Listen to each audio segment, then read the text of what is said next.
ചെയ്യണം. വായിച്ച് മത്തായി സുവിശേഷം അതിൻ്റെ 8-ാം അധ്യായം 1-ാം വചനം മുതൽ വായിക്കുമ്പോൾ നമുക്കറിയാം, ഒരു ഗിരിപ്രഭാഷണം കഴിഞ്ഞ് യേശു ക്രിസ്തു മലയുടെ മുകളിൽ നിന്ന് ഇറങ്ങി വന്ന് സംസാരിക്കുന്ന വചനങ്ങളും വിടുവിക്കുന്ന വിടുതലുകളുമാണ് അതിനകത്ത് എഴുതിയിരിക്കുന്നത്. ഗിരിപ്രഭാഷണത്തിനകത്ത് 5 മുതൽ അങ്ങോട്ട് 7 വരെ നമുക്ക് വേണ്ടിയുള്ള ഉപദേശങ്ങളും അതിനകത്തുള്ള വചനങ്ങളും ഒക്കെ തന്ന ശേഷം അങ്ങോട്ട് 8-ാം അധ്യായത്തിൽ തുടങ്ങിയ അത്ഭുതങ്ങൾ ദൈവം ചെയ്യുകയാണ്.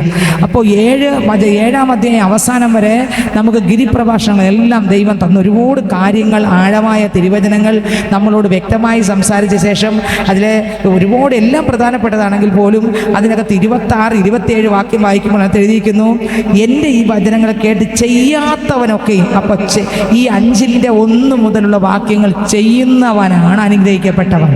അവനാണ് പാറമേൽ വീട് പണിത ബുദ്ധിയുള്ള മനുഷ്യൻ. നമ്മൾ ഇരുന്ന് ചിന്തിക്കണം, കർത്താവെ ഈ വചനം 5-1 മുതലുള്ള വചനം നമ്മൾ കേൾക്കുമ്പോൾ അതിനകത്ത് രോഗിയെ സൗഖ്യമാക്കുന്നതല്ല, ഭൂതങ്ങളെ പുറത്താക്കുന്നതല്ല, പിന്നെ വലിയ അത്ഭുതങ്ങളൊന്നും ചെയ്യുന്നതൊന്നുമല്ല അതിനകത്ത് എഴുതിയിരിക്കുന്നത്. മുഴുവൻ കാര്യങ്ങളും നമ്മൾ എങ്ങനെ ജീവിക്കണം എന്നുള്ളതാണ് 5-ാം അധ്യായത്തിൻ്റെ 1 മുതൽ 7-ാം അധ്യായത്തിൻ്റെ അവസാനം വരെ എഴുതിയിരിക്കുന്നത്. വായിക്കുമ്പോൾ ഒരുമാതിരിപ്പെട്ടതെല്ലാവരും അത് അകം കണ്ണുകൾ തുറന്നാൽ അതിരുന്ന് വിറയ്ക്കാൻ തുടങ്ങും. കാരണം നമ്മുടെ കുറവുകളെല്ലാം അവിടെ ഉണരും. നമ്മുടെ ജീവിതത്തിനകത്ത് ഏറ്റവും ഇസഡ് മേഖലകളുടെയും കുറവുകൾ ഉണരുന്ന ഒരു സ്ഥലമാണ് ഈ 5, 6, 7 അധ്യായം. അതിന് അവസാനം എഴുതി വച്ചിരിക്കുകയാണ്, ഈ വചനങ്ങളൊക്കെയും കേട്ട് ചെയ്യുന്നവനൊക്കെയും പാറമേൽ വീട് പണിത ബുദ്ധിയുള്ള മനുഷ്യനോട് തുല്യം. ഏത് വചനം? ഈ ഒരു വാക്യമല്ല, പിന്നെ 5-1 മുതൽ 7 ഇതുവരെയുള്ള വാക്യങ്ങൾ.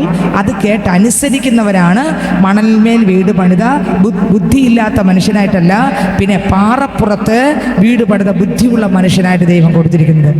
കാരണം ബുദ്ധി ഒന്ന് ഉദ്ദേശിക്കുന്നത് ഈ ലോകത്തിലെ ജ്ഞാനവും അറിവും പഠിത്തവും അല്ല. പിന്നെയോ അതിൻ്റെ അപ്പുറത്ത് കർത്താവ് ബുദ്ധി എന്ന് ഇവിടെ ഉദ്ദേശിക്കുന്നത് വേറെ ഒന്നുമല്ല. ഈ ഭൂമിയിലെ ജീവിതത്തിനകത്ത് ഒരു വ്യക്തി ജീവിച്ച് ഇത് കഴിഞ്ഞൊരു ജീവിതമുണ്ടെന്ന് ഉറപ്പിക്കുകയും അതിനു വേണ്ടി ഈ ഭൂമിയിൽ ജീവിക്കുമ്പോൾ നിക്ഷേപിക്കുന്ന നിക്ഷേപങ്ങൾ സ്വർഗത്തിൽ എത്തിക്കുന്നതാണ് ഈ പാറമേൽ വീട് പണിത. എങ്ങനെ ജീവിക്കണം, എങ്ങനെ പ്രാർത്ഥിക്കണം, എങ്ങനെ വചനം വായിക്കണം, എങ്ങനെ വചനം ധ്യാനിക്കണം, വചനത്തിലൂടെ എങ്ങനെ ആയിരിക്കണം മുന്നോട്ട് പോകേണ്ടത് എന്നെല്ലാം മുഴുവൻ എഴുതിയിരിക്കുന്ന പുസ്തകങ്ങളാണ് 5, 6, 7 അധ്യായം. എന്നാൽ 8-ാം അധ്യായത്തിലേക്ക് വരുമ്പോൾ 7-ന്റെ അവസാനം കൂടെ വായിച്ചിട്ട് 28-29 മത്തായി സുവിശേഷം 7-ന്റെ 28-29 കൂടെ വായിച്ചിട്ട് ഈ വചനങ്ങളെ യേശു പറഞ്ഞു തീർന്നപ്പോൾ പുരുഷാരം അവന്റെ ഉപദേശത്തിൽ വിസ്മയിച്ചു. അത്രയ്ക്കുള്ള ഉപദേശങ്ങളാണ് 5, 6, 7. അപ്പൊ നമുക്ക് വേണ്ടിയുള്ള ഉപദേശങ്ങൾ എഴുതിയിരിക്കുന്ന ഭാഗമാണ് 5, 6, 7. ഈ 5, 6, 7 കിടക്കുന്ന ഉപദേശങ്ങൾ നമ്മൾ ധ്യാനിച്ചിട്ട് 7-ന്റെ അവസാന വാക്യത്തിൽ 25, 23 വരെ അങ്ങോട്ട് വാക്യം വായിച്ചിട്ട് മനസ്സിലാക്കണം, ഞാൻ പാറമേലാണോ പണിയുന്നത്, ഞാൻ എവിടെ മണൽമേലാണോ പണിയുന്നതെന്ന് തീരുമാനിക്കണം. എല്ലാം കർത്താവ് പറഞ്ഞ ശേഷം ഇറങ്ങി വരികയാണ്. ഇറങ്ങി വന്ന് 8-ാം അധ്യായം 1 മുതലുള്ള വാക്യങ്ങൾ വായിക്കാം. മത്തായി സുവിശേഷം അതിന്റെ 8-ാം അധ്യായം 1 മുതലുള്ള വാക്യങ്ങൾ വായിച്ചേ. അവൻ മലയിൽ നിന്ന് ഇറങ്ങി വന്നാറേ വളരെ പുരുഷാരം അവനെ പിന്തുടർന്നു. മലയിൽ നിന്ന് ഇറങ്ങി വന്നപ്പോ ഒരു വലിയൊരു പുരുഷാരം എൻ്റെ യേശുവിനെ പിന്തുടർന്നു. യേശുവിന്റെ പുറകെ വന്നു. ഒരു വലിയൊരു സൈന്യമായി പുരുഷാരം ഇറങ്ങി വന്നു. ദൈവത്തിന് സ്തോത്രം. അടുത്ത വാക്യം വായിച്ചേ. അപ്പോൾ ഒരു കുഷ്ഠരോഗി വന്ന് അവനെ നമസ്കരിച്ച്, കർത്താവേ, നിനക്ക് മനസ്സുണ്ടെങ്കിൽ എന്നെ ശുദ്ധമാക്കുവാൻ കഴിയുമെന്ന് പറഞ്ഞു. കണ്ടോ, കുഷ്ഠരോഗി അടുക്കൽ വരികയാണ്. ദൈവത്തിന്റെ സ്തോത്രം. കുഷ്ഠം എന്ന് പറഞ്ഞ് പുറത്ത് മാറി താമസിക്കേണ്ട ആളാണ് കുഷ്ഠരോഗി. പക്ഷെ യേശുവിനെ കണ്ടപ്പോൾ യേശുവിന്റെ അടുക്കലേക്ക് വരുന്നു. അടുക്കൽ വരിക മാത്രമല്ല, നമസ്കരിച്ചു. യേശുവിന്റെ അടുക്കൽ പറയണം, അപ്പച്ചാ എനിക്ക് സൗഖ്യമാക്കണം, എൻ്റെ കർത്താവിന് മനസ്സുണ്ടെങ്കിൽ എന്നെ സൗഖ്യമാക്കണമേ. കർത്താവിനോട് പറയണം, അപ്പച്ചാ ഒന്നുകൂടെ വായിച്ചാ വരി. അതിനകത്ത് നിനക്ക് മനസ്സുണ്ടെങ്കിൽ എന്നെ ശുദ്ധമാക്കുവാൻ കഴിയുമെന്ന് പറഞ്ഞു. കുഷ്ഠരോഗി പറയണം, അപ്പച്ചന് മനസ്സുണ്ടെങ്കിൽ എന്നെ ശുദ്ധമാക്കാൻ കഴിയും. കാരണം ഈ കുഷ്ഠരോഗിക്ക് അറിയാം, യേശു മനസ്സ് വെച്ചാൽ എൻ്റെ ജീവിതത്തിനകത്ത് അത്ഭുതം നടക്കും. ഇന്ന് പകൽക്കാലം പറ, എൻ്റെ യേശു എനിക്ക് വേണ്ടി മനസ്സ് വെച്ചാൽ എൻ്റെ ദൈവം അത്ഭുതങ്ങളെ ചെയ്യും. എൻ്റെ യേശു മനസ്സ് വെച്ചാൽ ചില വിടുതലുകൾ നടക്കും. എൻ്റെ യേശു മനസ്സ് വെച്ചാൽ അതിശയങ്ങൾ നടക്കും. എൻ്റെ യേശു മനസ്സ് വെച്ചാൽ അത്ഭുതങ്ങളും അടയാളങ്ങളും വീര്യ പ്രവർത്തികൾ നടക്കും. യേശു മനസ്സ് വെച്ചാൽ വൻ കാര്യം പ്രവർത്തിക്കും. സ്തോത്രം. യേശു മനസ്സ് വയ്ക്കണം. നമുക്കറിയാം, ശത്രുക്കൾ ചിതറി ഓടണമെങ്കിൽ നമ്മൾ ഓടിക്കുന്നതുകൊണ്ടല്ല, പിന്നെ ഈ കർത്താവ് എഴുന്നേറ്റാൽ മാത്രം മതി. ശത്രു എന്ത് ചെയ്യും? ചിതറി ഓടും. സങ്കീർത്തന പുസ്തകത്തിൽ 68-ാം അധ്യായത്തിൽ വായിക്കുമ്പോൾ അതിനകത്ത് എഴുതിയിരിക്കുന്നു, യഹോവ എഴുന്നേൽക്കുമ്പോൾ ശത്രുക്കൾ എന്ത് ചെയ്യും? ചിതറി ഓടും. നമ്മൾ എഴുന്നേറ്റ് ചിതറത്തില്ല, പിന്നെ യഹോവ എനിക്ക് വേണ്ടി നിങ്ങൾക്ക് വേണ്ടി എഴുന്നേൽക്കാൻ പ്രാർത്ഥിച്ചാൽ മാത്രം മതി. എഴുന്നേറ്റാൽ നമുക്കെതിരെയുള്ള സകല ഇരുട്ടിന്റെ വ്യാപാരങ്ങളും അത് ഉടഞ്ഞു മാറും. ശത്രു പോരാട്ടങ്ങൾ ഉടഞ്ഞു മാറും. അന്ധകാര മണ്ഡലങ്ങൾ ഉടഞ്ഞു മാറും. ഇന്ന് ഇതിനകത്തിരിക്കുന്ന മകനെ മകളെ, ഓ യഹോവ നമുക്കായി എഴുന്നേറ്റാൽ, യഹോവ നമുക്കായി എഴുന്നേറ്റാൽ, ഇന്ന് ഇതിനകം വചനം കേൾക്കുന്ന പൈതലെ, യഹോവ എനിക്കായി നിങ്ങൾക്കായി എഴുന്നേറ്റാൽ ശത്രു മണ്ഡലങ്ങൾ ഉടയും, അന്ധകാര കെട്ടുകൾ അഴിയും, ഇരുട്ടിന്റെ വ്യാപാരങ്ങൾ തകരും, ദുഷ്ട മണ്ഡലങ്ങൾ ഉടഞ്ഞു മാറും. സാത്താന്റെ പോരുകളും പോരാട്ടങ്ങളും അഴിഞ്ഞു മാറണമെങ്കിൽ യഹോവ എഴുന്നേറ്റാൽ മതി. വേറെ ഒന്നും വേണ്ട, നമ്മൾ വേറെ ഒന്നും ചെയ്യേണ്ട. യഹോവ നമുക്കായി എഴുന്നേറ്റാൽ നമുക്കെതിരെയുള്ള അന്ധകാര മണ്ഡലങ്ങളെ സ്വർഗം തച്ചുടയ്ക്കും. ഇന്ന് പകൽക്കാലം ആരൊക്കെ പറയും, കർത്താവേ എനിക്ക് വേണ്ടി ഒന്ന് എഴുന്നേൽക്കണമേ? ആരൊക്കെ പറയും? അവിടെ പറയുന്നു, അപ്പന് മനസ്സുണ്ടെങ്കിൽ എന്നെ ശുദ്ധമാക്കാൻ കഴിയും. എന്നാൽ സങ്കീർത്തനക്കാരൻ 68-ന്റെ 1-ാം വാക്യം മുതൽ വായിച്ച സങ്കീർത്തന പുസ്തകം 68-ാം അധ്യായം അതിന്റെ 1-ാം വാക്യം മുതൽ, ദൈവം എഴുന്നേൽക്കുന്നു, ദൈവം എഴുന്നേൽക്കുന്നു, അവന്റെ ശത്രുക്കൾ ചിതറിപ്പോകുന്നു, അവന്റെ ശത്രുക്കൾ ചിതറിപ്പോകുന്നു, അവനെ പകയ്ക്കുന്നവരെ. കണ്ടോ? ദൈവം എഴുന്നേൽക്കുമ്പോൾ ശത്രുക്കൾ എന്ത് ചെയ്യും? ചിതറിപ്പോകും. പറഞ്ഞേ, എന്റെ ദൈവം എനിക്ക് വേണ്ടി എഴുന്നേൽക്കുമ്പോൾ, പറഞ്ഞേ, എന്റെ ദൈവം എനിക്ക് എഴുന്നേൽക്കുമ്പോൾ എൻ്റെ കുടുംബത്തിനകത്ത്, എൻ്റെ തലമുറകളുടെ മേൽ, എൻ്റെ ജീവിതത്തിനകത്ത് മുന്നോട്ട് പോകാൻ കഴിയാതെ, ആരാധിക്കാൻ കഴിയാതെ, വചനം ധ്യാനിക്കാനോ വായിക്കാനോ കഴിയാതെ, ശാരീരികമായി മാനസികമായി ഒതുക്കി വെല്ലുവിളിക്കുന്ന ഇരുട്ടിന്റെ മണ്ഡലങ്ങളെ തകർന്ന് മാറണമെങ്കിൽ എൻ്റെ അപ്പനൊന്ന് എഴുന്നേറ്റാൽ മതി. വേറെ ഒന്നും വേണ്ട. എൻ്റെ അപ്പനൊന്ന് എഴുന്നേറ്റാൽ കെട്ടുകൾ പൊട്ടും. എൻ്റെ അപ്പനൊന്ന് എഴുന്നേറ്റാൽ വഴികൾ തുറക്കും. എൻ്റെ അപ്പനൊന്ന് എഴുന്നേറ്റാൽ വാതിലുകൾ തുറക്കും. എൻ്റെ അപ്പനൊന്ന് എഴുന്നേറ്റാൽ അത്ഭുതം നടക്കും. എൻ്റെ അപ്പനൊന്ന് എഴുന്നേറ്റാൽ അതിശയം നടക്കും. എൻ്റെ അപ്പനൊന്ന് എഴുന്നേറ്റാൽ അടയാളം നടക്കും. എൻ്റെ അപ്പനൊന്ന് എഴുന്നേറ്റാൽ മതി. ദൈവ പ്രവൃത്തി വെളിപ്പെടും. എൻ്റെ യേശു ഒന്ന് എഴുന്നേറ്റാൽ മാത്രം മതി. ഓ, ഇന്ന് ഞാൻ താരൊക്കെ പറയും, കർത്താവേ അങ്ങ് എഴുന്നേറ്റാൽ എൻ്റെ ഭവനത്തിനകത്ത് ഇന്ന കാര്യങ്ങളുണ്ട്, അങ്ങ് എഴുന്നേറ്റാൽ അത്ഭുതം നടക്കും.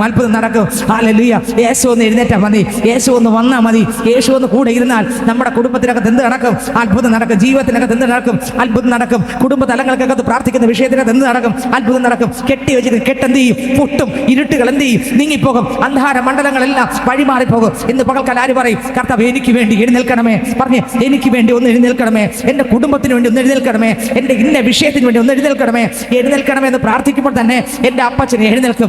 എഴുന്നേറ്റാൽ എത്ര വലിയ അന്ധകാര മണ്ഡലമായാലും അവയെ നമ്മളൊന്നും പറയേണ്ട കാര്യമില്ല. അവ തകർന്നു വീഴും. ഇന്ന് പകൽക്കാലം ആർക്കൊക്കെ ആഗ്രഹമുണ്ട്, കർത്താവേ ഒന്ന് എഴുന്നേൽക്കണമേ, ഞാൻ ഇങ്ങനെ ഭാരത്തോടെയാണ് വന്നിരിക്കുന്നത്, ആ ഭാരങ്ങൾ മാറ്റാൻ ഒന്ന് എഴുന്നേൽക്കണമേ. എൻ്റെ കുടുംബത്തിനകത്ത് ഇന്ന വിഷയങ്ങളുണ്ട്, കർത്താവേ അതിന് മാറ്റം വരാൻ ഒന്ന് എഴുന്നേൽക്കണമേ. കുടുംബ തലങ്ങൾക്കകത്ത് ഇന്ന പ്രശ്നങ്ങളാണ്, ജീവിതത്തിനകത്ത് മുന്നോട്ട് കഴിയുന്നില്ലപ്പ, ഒന്ന് മാറി പ്രതികൂലങ്ങളാണ്. എൻ്റെ അപ്പനൊന്ന് എഴുന്നേൽക്കണമേ. എൻ്റെ കർത്താവ് കുടുംബ തലങ്ങൾക്കകത്ത് തലമുറകളെ കെട്ടി പൂട്ടി വെച്ചിരിക്കുകയാണ്, ഒന്ന് എഴുന്നേൽക്കണമേ. അന്യായ ബന്ധനങ്ങൾ ഉടയ്ക്കണമേ. കർത്താവ് കുടുംബത്തിനകത്തുള്ള ചില അംഗങ്ങളെ കർത്താവ് ശത്രു കെട്ടി വെച്ചിരിക്കുകയാണ്. എന്നാൽ ഇന്ന് കർത്താവ് തൊടണമേ. പറഞ്ഞേ, തൊടണമേ കർത്താവെ, തൊടണമേ. കെട്ടുകളെ പൊട്ടിക്കണമേ. കുടുംബത്തിനകത്ത് സമാധാനം തരണേ. കുടുംബത്തിനകത്ത് മുന്നോട്ട് കഴിയുന്നില്ല, ഒരുമിച്ച് ദൈവത്തെ ആരാധിക്കാൻ പറ്റുന്നില്ല. കർത്താവെ, എവിടൊക്കെ ഏതൊക്കെ ഭാഗത്ത് ശത്രുവായ ഒതുക്കി വെച്ചിരിക്കുന്നു. എന്നാൽ ഇന്ന് പകൽക്കാലം കർത്താവെ, അങ്ങ് എഴുന്നേറ്റാൽ എൻ്റെ വീട്ടിനകത്ത് ഉള്ള ശത്രുക്കൾ ചിതറി ഓടും. പറഞ്ഞേ, എൻ്റെ ജീവിതത്തിനകത്ത് എന്നെ മുന്നോട്ട് പോകാനുള്ള മാർഗ്ഗ തടസ്സം സൃഷ്ടിച്ച് എന്നെ ഒതുക്കുന്ന ചില ഇരുട്ടുകൾ അങ്ങ് എഴുന്നേറ്റാൽ മാത്രം മതി, അതെല്ലാം തകരും. ഹല്ലേലൂയ. കർത്താവ് നമുക്ക് വേണ്ടി എഴുന്നേൽക്കും, ഉറപ്പാണ്. ആർക്കൊക്കെ വിശ്വാസമുണ്ട്, യേശു എനിക്ക് വേണ്ടി എഴുന്നേൽക്കും, എൻ്റെ പ്രാർത്ഥന വിഷയത്തിന് മറുപടി തരും, എൻ്റെ കണ്ണുനീരിന് മറുപടി തരും. ഈ രോഗങ്ങളെല്ലാം നീങ്ങിപ്പോകും, ഈ ഭാരങ്ങളെല്ലാം നീങ്ങിപ്പോകും. കുഷ്ഠരോഗി എന്ത് ചെയ്തു? അടുത്ത് വന്നുല്ലേ? അത് വായിക്കണം, സങ്കീർത്തനം വായിക്കണം. ആദ്യം നമ്മൾ വായിച്ചു തുടങ്ങിയത് വായിച്ചിട്ട് അടുത്ത് നമുക്ക് സങ്കീർത്തനത്തിന്റെ 68 പോകണം. ശ്രദ്ധിച്ചേ, ഒന്ന്, കുഷ്ഠരോഗി അടുക്കൽ വന്നുല്ലേ? കർത്താവേ അങ്ങേക്ക് മനസ്സുണ്ടെങ്കിൽ എന്നെ ശുദ്ധമാക്കാൻ കഴിയും. അടുത്ത വരി വായിച്ചേ. യേശു എന്താ ചെയ്തേ? അവൻ കൈ നീട്ടി അവനെ തൊട്ടു. എനിക്ക് മനസ്സുണ്ട്. കുഷ്ഠരോഗി ആരെങ്കിലും തൊടത്തില്ല, പക്ഷെ യേശു തൊട്ടു. കാരണം കുഷ്ഠരോഗി ആരും തൊട്ടാൽ കുഷ്ഠം പാരും, പക്ഷെ യേശു കർത്താവ് തൊട്ടു. കണ്ടോ? യേശുവിൻ്റെ കരം കണ്ടോ? മനുഷ്യൻ്റെ കരം അവർ പറയും, ഞാൻ തൊട്ട് കഴിഞ്ഞാൽ ഇപ്പൊ ഇത് കുഴപ്പം തന്നെ, തൊടത്തില്ല, അവരകലം വിട്ടേ നിൽക്കുള്ളൂ. പക്ഷെ യേശു ഇപ്പൊ അകലം വിട്ട് നിൽക്കുന്ന ആളല്ല, അടുത്ത് നിന്ന് തൊടുന്ന ആളാണ് നമ്മുടെ കർത്താവ് യേശു ക്രിസ്തു. ആ കുഷ്ഠരോഗി യേശു അങ്ങ് എന്ത് ചെയ്തു? തൊട്ടു. ഹല്ലേലൂയ. തൊട്ടപ്പോൾ എന്ത് ചെയ്തു? എനിക്ക് മനസ്സുണ്ട്, ശുദ്ധമാകാം എന്ന് പറഞ്ഞു. കണ്ടോ? അങ്ങനെയെങ്കിൽ ഇതിനകത്ത് കടന്നു വന്ന പൈതലെ, എനിക്ക് മനസ്സുണ്ട്, നീ ഇന്ന വിഷയത്തോടെ അല്ലേ ആലയത്തിൽ കടന്നു വന്നത്, എനിക്ക് മനസ്സുണ്ട്, നീ അനുഗ്രഹിക്കും അനുഗ്രഹം പ്രാപിക്കുക. എനിക്ക് മനസ്സുണ്ട്. നീ നന്മ പ്രാപിക്കുക. ഇന്ന ഭാരത്തോടും ഇന്ന വിഷമത്തോടും ഇന്ന ഞരക്കത്തോടും നീ ആലയത്തിൽ കടന്നു വന്നെങ്കിൽ കർത്താവ് പറയുന്നു, യേശു പറയുന്നു, മനസ്സുണ്ട്, എനിക്ക് മനസ്സുണ്ട്, സൗഖ്യമാകാം, മനസ്സുണ്ട്, ശുദ്ധമാകാം. നീ പല രോഗത്തോടായിരിക്കും ഇതിനകത്ത് വന്നത്. ആമേൻ. പല പ്രശ്നങ്ങളോടായിരിക്കും വന്നത്. ശാരീരമായി ബലഹീനതയോടായിരിക്കും വന്നത്. കർത്താവ് ഇനി എന്ത് ചെയ്യും? എൻ്റെ ശരീരം തളർന്നിരിക്കുന്നു, മനസ്സ് തളർന്നിരിക്കുന്നു, മാനസികമായി ഒരു വശത്ത്, ശാരീരികമായി മറ്റൊരു വശത്ത് തളർന്നിരിക്കുന്നു, ബാധ്യതകൾ വർദ്ധിച്ചിരിക്കുന്നു, കുടുംബത്തിനകത്ത് ഒരുപാട് വിഷയങ്ങളുണ്ട്, മുന്നോട്ട് പോകാൻ സാമ്പത്തിക നന്മയില്ല.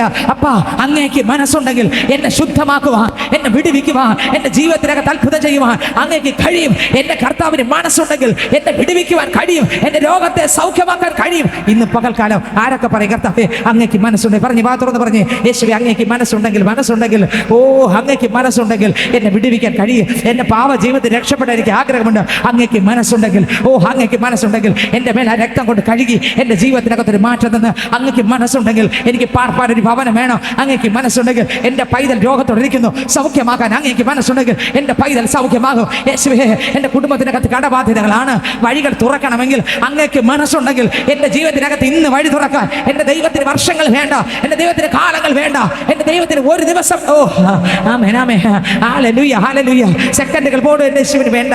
അങ്ങനെയെങ്കിൽ എനിക്ക് വേണ്ടി പ്രവർത്തിക്കുവാൻ അങ്ങ് മതിയായവനാണ്, എനിക്ക് വേണ്ടി വഴി തുറക്കുവാൻ അങ്ങ് മതിയായവനാണ്. യേശുവേ ഇതാ ഞാൻ അങ്ങനെ അടുക്കൽ വരുന്നു. Hallelujah hallelujah. അപ്പാ, അങ്ങേക്ക് മനസ്സുണ്ടെങ്കിൽ എന്നെ ഇന്ന് ശുദ്ധനാക്കാൻ കഴിയും. ഇന്ന് വ്യത്യസ്തമായ രോഗത്തോട് ഭാരത്തോട് ഇരിക്കുന്ന പൈതലെ ഒന്ന് ഉറക്കെ പറ, എൻ്റെ കർത്താവേ അങ്ങേക്ക് മനസ്സുണ്ടെങ്കിൽ ഞാനിത് അപ്പൻ്റെ അടുക്കലേക്ക് വരുന്നു. ഈ ലോകത്തിലുള്ള ആർക്കും എന്നെ ശുദ്ധമാക്കാൻ കഴിയത്തില്ല. ഇത് രോഗം വേറെയാ, വേറെ ആരും എൻ്റെ അടുക്കൽ വരത്തില്ല. ഇത് രോഗം വേറെയാ, ആർക്കും അംഗീകരിക്കാൻ പറ്റുന്ന രോഗമല്ല. ഇത് രോഗം വേറെയാ. അപ്പാ, വിഷയം വേറെയാ, പ്രതിസന്ധി വേറെയാ, പ്രതികൂലം വേറെയാ. ആർക്ക് സഹായിച്ചാലും ഒരു പരിധി ഉണ്ടപ്പാ. എന്നാൽ എൻ്റെ ദൈവം സഹായിച്ചാൽ, എൻ്റെ ദൈവം പ്രവർത്തിച്ചാൽ, ഓ പറഞ്ഞേ ആ മനുഷ്യനെല്ലാം പരിധിയുണ്ട്. എന്നാൽ എൻ്റെ ദൈവം പരിധിക്ക് അപ്പുറം തൊടുന്നവനാണ്. പറഞ്ഞേ എൻ്റെ ദൈവം പരിധിക്കപ്പുറം അതിരിനപ്പുറം തൊടുന്ന ദൈവം. ഓ ആദരങ്ങളെ ചലിപ്പിച്ച് പറഞ്ഞ് പ്രാർത്ഥിച്ച് കഴിഞ്ഞ് മടങ്ങി പോകുമ്പോൾ നമ്മൾ അത്ഭുതം കാണാൻ പോകുന്നു. ആരാധിച്ച് മടങ്ങി പോകുമ്പോൾ ചില വിടുതലുകൾ കാണാൻ പോകുന്നു, അത്ഭുതങ്ങൾ, അതിശയങ്ങൾ കാണാൻ പോകുന്നു. പറഞ്ഞ് കർത്താവേ മനുഷ്യനെ തൊടാൻ ഇഷ്ടമല്ല, പക്ഷെ എൻ്റെ ദൈവത്തിന് തൊടാൻ ഓ ഇഷ്ടമുണ്ട്. അങ്ങനെയെങ്കിൽ എൻ്റെ ദൈവം എന്നെ തൊടണമേ. അപ്പാ, എൻ്റെ ദൈവം എന്നെ തൊടണമേ. എൻ്റെ ഇന്ന പ്രാർത്ഥന വിഷയങ്ങളുണ്ട്, എനിക്ക് ഇന്നൊരു മറുപടി വേണം. യേശുവേ എൻ്റെ കർത്താവെ, കുഷ്ഠരോഗിയെ തൊട്ട കരം കൊണ്ട് എന്നെയും കൂടെ ഒന്ന് തൊടണമേ. എൻ്റെ രോഗത്തെ മാറ്റണമേ. എൻ്റെ കുടുംബത്തിനകത്ത് ഇന്ന കാര്യങ്ങളുണ്ട്. അങ്ങേക്ക് മനസ്സുണ്ടെങ്കിൽ എൻ്റെ ജീവിതത്തിനകത്ത് അത്ഭുതം ചെയ്യുവാൻ ജീസസ്. എത്ര പേര് ഏറ്റു പറയുന്നുണ്ട്? ഹല്ലേലൂയ. യേശു പറഞ്ഞു, മക്കളെ എനിക്ക് മനസ്സുണ്ട്. അവൻ ചോദിച്ചു, യേശു തിരിച്ചെന്ത് പറയും നമ്മളോട്? മനസ്സുണ്ട് മക്കളെ, സൗഖ്യമാകെ. ഓ ഇന്ന് പകൽക്കാലം മനസ്സുണ്ട് മക്കളെ, സൗഖ്യമാകെ. മനസ്സുണ്ട് പൈതലെ, പ്രാപിച്ചു. മനസ്സുണ്ട്. നീ ഏത് വിഷയത്തോടെ പ്രാർത്ഥിച്ചുകൊണ്ടിരിക്കുന്നോ അത് നിനക്ക് തരാൻ എനിക്ക് മനസ്സുണ്ട്. ജീസസ് ഞെരുക്കത്തോട്, ദുഃഖത്തോട്, ഭാരത്തോടും, നിരാശയോടും, കണ്ണുനീരോടും ഇന്ന് ഇതിനകത്ത് ഇരിക്കുമ്പോൾ യേശു കർത്താവ് നിങ്ങളോട് പറയുകയാണ്, എനിക്ക് മനസ്സുണ്ട്. നിന്റെ കുടുംബത്തിനകത്ത് ഇറങ്ങി വന്ന് നിന്നെ രക്ഷിക്കാൻ എനിക്ക് മനസ്സുണ്ട്. ഓ ഇന്ന് ഇതിനകത്ത് ആരല്ല. ഓ സക്കമാന റൂഡിമാന റീബാലധര സക്കമാന. ഇന്ന് പ്രാർത്ഥിക്കുന്നവന്റെ പ്രാർത്ഥന കേൾക്കുക, നിലവിളിക്കുന്നവർ നിലവിളി കേൾക്കുക. ഈ വചനം കേട്ടോണ്ടിരിക്കുമ്പോൾ തന്നെ ഈ വചനത്തിന് വീഴുന്നവർക്ക് ആമേൻ മറുപടി നൽകുവാൻ കഴിവുള്ള സർവശക്തരാകുന്ന ദൈവം ആലയത്തിനകത്ത് വന്നിട്ടുണ്ട്. ആ കർത്താവ് പറയുന്നു, മക്കളെ ധൈര്യപ്പെട്. ഓ എനിക്ക് മനസ്സുണ്ട്. ഓ ശ്രീബാലധര സക്കമാന. ചില മക്കളുടെ മേൽ ദൈവശക്തി ഇറങ്ങുന്നു, ചില മക്കളുടെ മേൽ ദൈവത്തിന്റെ കൃപ ഇറങ്ങുന്നു, ചില മക്കളുടെ മേൽ ദൈവിക ശക്തി ഇറങ്ങുന്നു. നിങ്ങൾ ഒതുക്കിയ ചില മണ്ഡലങ്ങളെല്ലാം സ്വർഗം തച്ചുടക്കുന്നു. ആരാധിച്ചുകൊണ്ടിരിക്കുമ്പോൾ തന്നെ വിടുതൽ, പുതിയ ശക്തി നിങ്ങളുടെ മേൽ വ്യാപരിക്കുന്നു, പുതു കൃപ നിങ്ങളുടെ മേൽ സ്വർഗം പകരുന്നു. ആമേൻ. പുതു സാന്നിധ്യം പകരുന്നു. ശത്രുവിന്റെ സകല മണ്ഡലങ്ങൾ തകരുന്നു. ആമേൻ. അന്ധകാര കെട്ടുകൾ ഉടയുന്നു, ഇരുട്ടിന്റെ വ്യാപാരങ്ങൾ തകരുന്നു, സാത്താന്റെ സകല പദ്ധതികൾ ഉടഞ്ഞു മാറുന്നു. ആമേൻ. സകല ശത്രുവിന്റെ മണ്ഡലങ്ങൾ യേശുവിന്റെ നാമത്തിൽ അടിഞ്ഞു മാറുന്നു. ഓ വ്യക്തികൾ വിടുവിക്കപ്പെടുന്നു. നിങ്ങളെ ഒതുക്കാൻ ശത്രുവിന് കഴിയത്തില്ല, നിങ്ങളെ തകർക്കാൻ ശത്രുവിന് കഴിയത്തില്ല, നിങ്ങളെ ഉടച്ചു കളയാൻ ദുഷ്ടന് കഴിയത്തില്ല. ഇന്ന് പകൽക്കാലം ദൈവത്തിന്റെ ശക്തി ഓരോ മക്കളുടെ മേലും വെളിപ്പെടുന്നു, ദൈവത്തിന്റെ കൃപ ഓരോ മക്കളുടെ മേലും വെളിപ്പെടുന്നു. പറ, ധൈര്യത്തോടെ പറ, യേശുവേ തുടരണമേ. യേശുവേ അങ്ങേക്ക് മനസ്സുണ്ടെങ്കിൽ എന്നെ ശുദ്ധമാക്കാൻ കഴിയും. എന്റെ ഈ രോഗത്തിൽ നിന്ന്, എന്റെ ഈ ഭാരത്തിൽ നിന്ന് പറ. വാ തുറന്ന് പറ. ദൈവം അനുകൂലമായി ദൈവം പ്രവർത്തിക്കുന്നു. ദൈവത്തിന്റെ പ്രവൃത്തി വെളിപ്പെടുന്നു. ഇന്ന് അനുകൂലമായി കുഷ്ഠരോഗിയുടെ അടുക്കൽ പ്രവർത്തിച്ച ദൈവം ആമേൻ നിന്റെ പ്രാർത്ഥനയ്ക്ക് അനുകൂലമായി, കുഷ്ഠരോഗിയുടെ പ്രാർത്ഥനയ്ക്ക് അനുകൂലമായി എന്റെ ദൈവം ഇറങ്ങിച്ചെന്ന് ആ കരം തൊട്ട് വിടുവിച്ചെങ്കിൽ ഇന്ന് ഇതിനകത്തും തീ തീ തീ തീ തീ തീ തീ തീ തീ തീ സ്വർഗീയ ശക്തി സ്വർഗീയ ശക്തി സ്വർഗീയ ശക്തി സ്വർഗീയ ശക്തി സ്വർഗീയ ശക്തി സ്വർഗീയ ശക്തി സ്വർഗീയ ശക്തി സ്വർഗീയ ശക്തി സ്വർഗീയ ശക്തി സ്വർഗീയ ശക്തി സ്വർഗീയ ശക്തി മനുഷ്യന് തൊടാൻ പറ്റാത്തത്, മനുഷ്യനെ കയ്യേക്കാൻ പറ്റാത്തത്, മനുഷ്യനെ ഏറ്റെടുക്കാൻ പറ്റാത്തത്, ലോകത്തിന് ഏറ്റെടുക്കാൻ പറ്റാത്തത്, ആർക്കും സഹായിക്കാൻ പറ്റാത്തത്, ആർക്കും ചെയ്യാൻ പറ്റാത്തത്, ആർക്കും പ്രവർത്തിക്കാൻ പറ്റാത്തത്, നിനക്ക് വേണ്ടി പ്രവർത്തിക്കാൻ നാസറേയനാകുന്ന യേശു നിന്റെ അടുക്കൽ വന്നിട്ടുണ്ട്. നീ ഇരിക്കുന്ന സീറ്റിന്റെ അടുക്കൽ നീ പ്രാർത്ഥിച്ചുകൊണ്ടിരിക്കുമ്പോൾ നിന്റെ അടുക്കൽ ഒരുവൻ നിൽക്കുന്നു. അത് യഹൂദ ഗോത്രത്തിലെ സിംഹം ദാവീദിന്റെ പേരുമായ ക്രിസ്തു യേശു നിന്റെ അടുക്കലുണ്ട്. മറ്റൊന്നിനുമല്ല. അതെ, ശുദ്ധമാക്കുവാൻ, സൗഖ്യമാക്കുവാൻ, വിടുവിക്കുവാൻ, തൊടുവാൻ, അത്ഭുതങ്ങളെ സ്വർഗീയ ശക്തി സ്വർഗീയ ശക്തി ആത്മാവിന്റെ ശക്തി ആത്മാവിന്റെ ശക്തി ആത്മാവിന്റെ ശക്തി പരിശുദ്ധമായ ശക്തി യേശു നിങ്ങളുടെ അടുക്കൽ അടുക്കൽ അടുക്കൽ അടുക്കൽ അടുക്കൽ. കഴിഞ്ഞ നാളുകൾ നിങ്ങൾ ഒതുക്കിയ എല്ലാ മണ്ഡലങ്ങളെ കർത്താവ് പൊട്ടിച്ചിന്ന് പുറത്ത് കൊണ്ടുവരും, പുറത്ത് കൊണ്ടുവരും. കുഷ്ഠരോഗി ഒതുക്കപ്പെട്ടിരുന്നു, കുഷ്ഠരോഗി ഒതുക്കപ്പെട്ടിരുന്നു. ആരാടോ അടുക്കൽ വരാൻ പറ്റത്തില്ല, ആരുടെ അടുക്കൽ വരാൻ പറ്റത്തില്ല. അവര് അശുദ്ധം അശുദ്ധൻ എന്ന് പറഞ്ഞ് മാറി നിൽക്കണമായിരുന്നു. എന്നാൽ അവിടെ ആ അശുദ്ധൻ വിശുദ്ധനാകുന്ന ദൈവത്തിന്റെ അടുക്കൽ, വിശുദ്ധനാകുന്ന ദൈവത്തിന്റെ അടുക്കൽ, ആമേൻ ആമേൻ ആമേൻ ആമേൻ, വിശുദ്ധനാകുന്ന ദൈവത്തിന്റെ അടുക്കൽ. ആ അശുദ്ധൻ, ലോകം അശുദ്ധൻ എന്ന് വിധി എഴുതിയവൻ. സ്വർഗീയ ശക്തി സ്വർഗീയ ശക്തി സ്വർഗീയ ശക്തി. ആൾക്കാരെന്തോ പറഞ്ഞുകൊള്ളട്ടെ, യേശു നിന്നെ കാണുന്നുണ്ട്, യേശു നിന്റെ മനസ്സറിയുന്നുണ്ട്, യേശു നിന്റെ ഹൃദയം അറിയുന്നുണ്ട്, യേശു നിന്റെ ചിന്ത അറിയുന്നുണ്ട്. ഇന്ന് പകൽക്കാലം വിടുവിക്കുക, യേശു നിന്റെ അടുക്കൽ വന്നിട്ടുണ്ട്. കൃപ കൃപ കൃപ കൃപ കൃപ കൃപ കൃപ, രാജാതി രാജാവിന്റെ കൃപ, കർത്താതി കർത്താവിന്റെ കൃപ, അത്ഭുത മന്ത്രിയുടെ കൃപ, വീരന ദൈവത്തിന്റെ കൃപ, നിത്യ പിതാവിന്റെ കൃപ, സമാധാന പ്രഭുവിന്റെ കൃപ. Oh Jesus Jesus. മനുഷ്യൻ മനസ്സില്ലാതെ മാറുമ്പോൾ എന്റെ ദൈവം പറയും, മക്കളെ എനിക്ക് മനസ്സുണ്ട്, ശുദ്ധമാകാ എന്ന് പറഞ്ഞ് യേശു അവന്റെ മേൽ കൈ വെച്ചിട്ട് പറഞ്ഞു, എനിക്ക് മനസ്സുണ്ട്.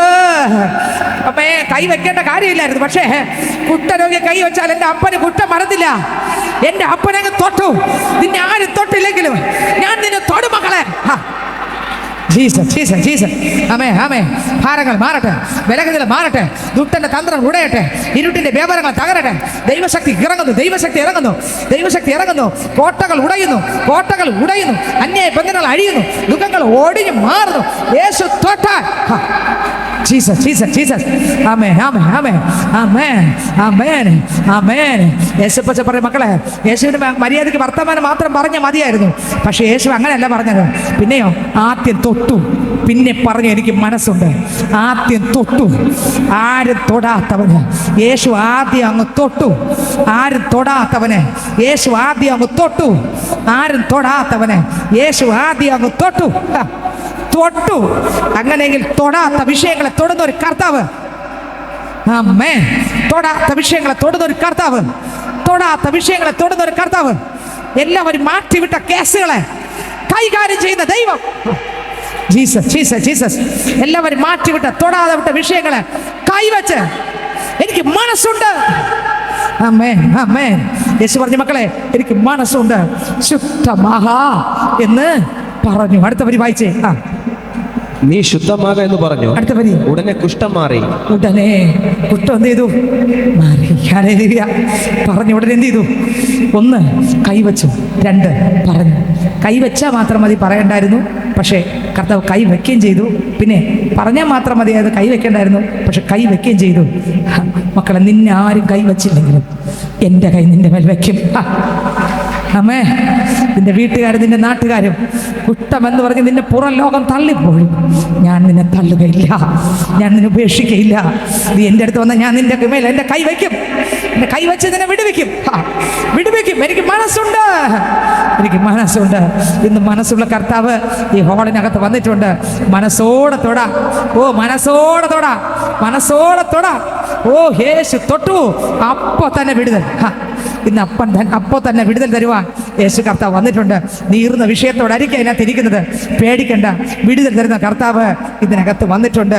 അതിലെഴുതിയിരിക്കുന്നു, ഉടനെ കുഷ്ഠം മാറി അവൻ ശുദ്ധമായി. യേശു അവനോട്, നോക്ക്, ആരോടും പറയരുത്, ആരോടും പറയരുത്. ഹല്ലേലൂയ. എൻ്റെ യേശുപ്പൻ ഇവിടെ പറഞ്ഞു, ആരോടും പറയരുത്. ഇന്ന് ഇതിനകത്ത് ഞാൻ പറയട്ടെ സഹോദരങ്ങളെ, കർത്താവ് വലിയ അത്ഭുതങ്ങൾ ചെയ്യാൻ പോകുകയാണ്. ഒന്ന്, കുഷ്ഠരോഗോട് മനസ്സറിഞ്ഞ് യേശുപ്പൻ അങ്ങ് തൊട്ടു. എനിക്ക് മനസ്സുണ്ട്, ശുദ്ധമാ എന്ന് പറഞ്ഞു. അതേ യേശു ഇന്ന് ഈ ആരാധനാലയത്തിനകത്ത് വന്നിട്ടുണ്ട്. നിങ്ങളുടെ കൂടെ ഭവനത്തിനകത്ത് വരുന്നുണ്ട്. ഇവിടെ വന്നിട്ട് മാറിപ്പോകുന്ന ദൈവമല്ല. വീട്ടിൽ പോകുമ്പോൾ വീട്ടിനകത്തും കർത്താവ് വന്ന് വലിയ അത്ഭുതങ്ങൾ ചെയ്യും. വ്യത്യസ്തമായ വിഷയങ്ങൾ പ്രാർത്ഥിച്ചുകൊണ്ടിരിക്കുമ്പോൾ ആ പ്രാർത്ഥന വിഷയത്തിനകത്തും ദൈവം ഇറങ്ങി വന്ന് അത്ഭുതങ്ങളും അതിശയങ്ങളും അടയാളങ്ങളും ദൈവപ്രവർത്തികളും ചെയ്യുവാൻ യേശു വന്നിട്ടുണ്ട്. ഒന്നിനെക്കുറിച്ച് ഭാരപ്പെടേണ്ട, ഒന്നിനെക്കുറിച്ച് നിരാശപ്പെടേണ്ട, ഒന്നിനെക്കുറിച്ച് വിഷമിക്കേണ്ട. ഈ ദൈവം നമ്മുടെ ദൈവം മരണം പര്യന്തം നമ്മുടെ നടത്തുവാൻ ഈ ദൈവം എൻ്റെ ദൈവം, ഈ താതൻ എൻ്റെ താതൻ, ഈ ദൈവം എൻ്റെ ദൈവം, ഈ താതൻ എൻ്റെ താതൻ. മാറില്ലവൻ എന്നെ മറക്കില്ലവൻ, മയങ്ങില്ലവൻ ഉറങ്ങില്ലവൻ. മാറില്ലവൻ എന്നെ മറക്കില്ലവൻ, മയങ്ങില്ലവൻ ഉറങ്ങില്ലവൻ. ഈ ദൈവം എൻ്റെ ദൈവം, ഈ താതൻ എൻ്റെ താതൻ, ഈ ദൈവം എൻ്റെ ദൈവം, ഈ താതൻ എൻ്റെ താതൻ. കരുതുന്നവൻ എന്നെ കാക്കുന്നവൻ, കരുണയുള്ള കൈവിടില്ലെന്നേ. കരുതുന്നവൻ എന്നെ കാക്കുന്നവൻ, കരുണയുള്ള കൈവിടില്ലെന്നേ. പോയി ദൈവം എൻ്റെ താതൻ എൻ്റെ താതൻ, ഈ ദൈവം എൻ്റെ ദൈവം, ഈ താതൻ എൻ്റെ താതൻ, ഈ ദൈവം എൻ്റെ ദൈവം, ഈ താതൻ എൻ്റെ താതൻ, ഈ ദൈവം എൻ്റെ ദൈവം, ഈ താതൻ എൻ്റെ താതൻ.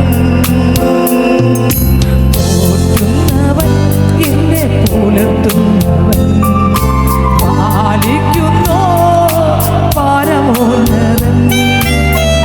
പോറ്റുന്നവൻ എന്നെ പുലർത്തുന്നവൻ, പാലിക്കുന്നോ പരമോന്നതൻ.